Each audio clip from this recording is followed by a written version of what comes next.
Sangareddy municipality 34వ వార్డులో high tension కొనసాగుతుంది. Congress అభ్యర్థిపై CI అనుచితంగా ప్రవర్తించాడని తెలిసి జగ్గారెడ్డి హుటాహుటిన అక్కడికి చేరుకున్నారు. అభ్యర్థి గల్లా పట్టుకుని బెదిరించడం ఏంటని పోలీసులను నిలదీశారు.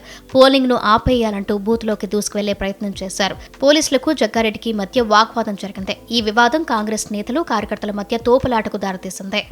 అసలు ఓటు అడుగు ఎవరికి పబ్లిక్ పోయి చెప్తలేదు ఎందుకున్నాను ఈరోజు మీ సీఐ ఏమనుకుంటే అంత మూర్ఖత్వం సీఐ ఏం జరిగింది ఏమైంది రాసిచ్చి నువ్వు సంతకాలు అందరూ పెట్టు సంతకాలు. ఓకే నేను కూడా సీఎం రేవంత్ రెడ్డి గారు చెప్తా. నేను ఏమంటున్నాను సార్, నేనే సంగారెడ్డిలో నేను చాలా డిఎస్పీ గారికి చెప్పిన, మీరు అన్ని పార్టీలకు స్వేచ్ఛ చేయండి.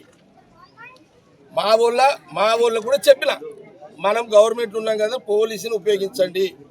గవర్నమెంట్ ఉన్నప్పుడు పోలీసు మనం అపోజిషన్లో మనం కొట్లాడి వచ్చిన వాళ్ళం, మనకు వద్దు ఇదంతా.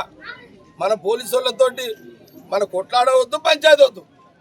నా ప్రాబ్లం ఒకటే సార్, నేను అపోజిషన్లో ఉన్నా, నా జోలికి పోలీసు వాళ్ళు వస్తే నేను మీరు కేసులు పెడతారు, లా చేస్తుంది చేసిర్రు.